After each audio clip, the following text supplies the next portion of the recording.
Le poulet, cette fois, est le plat préféré des Ivoiriens, le poulet made in Côte d'Ivoire. Le pays a importé la plupart de ses volailles il y a 15 ans, mais en 2005, il a imposé des barrières douanières qui lui ont permis de développer sa propre filière.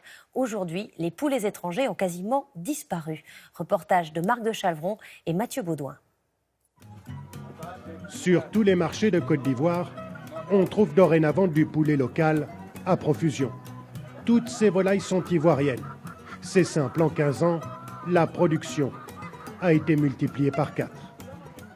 Nous, on préfère les poulets d'ici. On fait une bonne sauce avec une sauce africaine, très bien.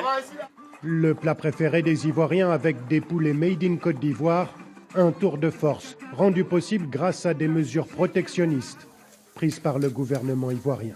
Un poulet, c'est pas cher, 3500. Comment la mise en place de taxes à l'importation a-t-elle permis l'émergence du poulet ivoirien? C'est l'histoire de la construction d'une filière florissante. En amont de la filière, il y a forcément des éleveurs. Des exploitations comme celle-ci, de taille moyenne, elles se sont multipliées et professionnalisées ces dernières années. Tu vois qu'ils ont tous le bec ouvert, ça veut dire qu'ils ont un peu chaud.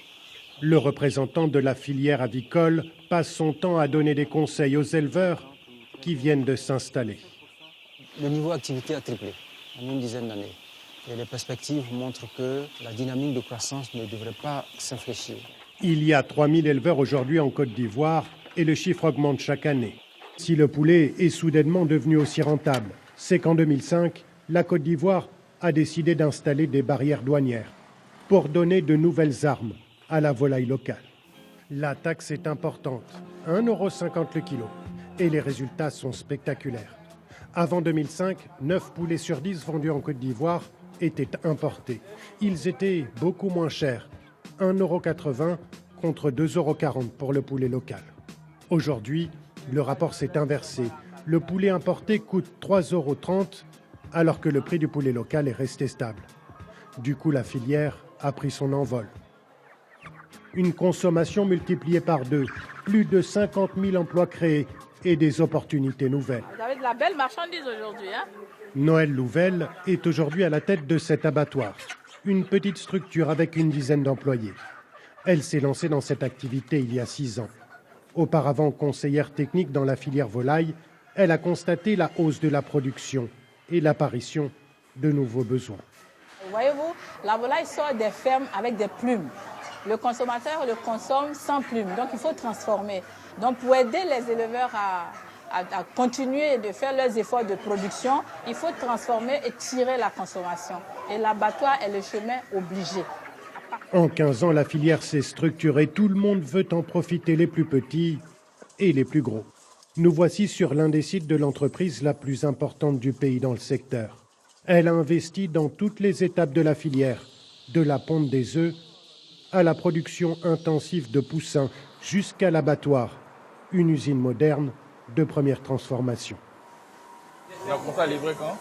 Son chiffre d'affaires a été multiplié par 5 en 13 ans, depuis la mise en place de taxes sur les produits importés. Pour les dirigeants d'entreprise, la Côte d'Ivoire peut servir de modèle pour d'autres pays africains. Un exemple de pays qui fait la promotion de la création de valeur sur le plan local. Il n'y a que comme ça d'ailleurs que ce pays peut évoluer. Et les perspectives sont excellentes. L'entreprise a créé plus de 60 points de vente à Abidjan, avec des produits innovants pour la Côte d'Ivoire, adaptés aux exigences nouvelles du consommateur, comme le poulet fumé. Tout de suite, vous achetez un poulet, on peut déjà déguster pour commencer. Ah, ça c'est bon ça. La Côte d'Ivoire n'exporte pas ses poulets à l'étranger pour une raison simple. Toute la production est absorbée par les consommateurs locaux. En revanche, les industriels ivoiriens commencent à s'installer dans les pays voisins avec l'ambition de dupliquer leur modèle et sa réussite.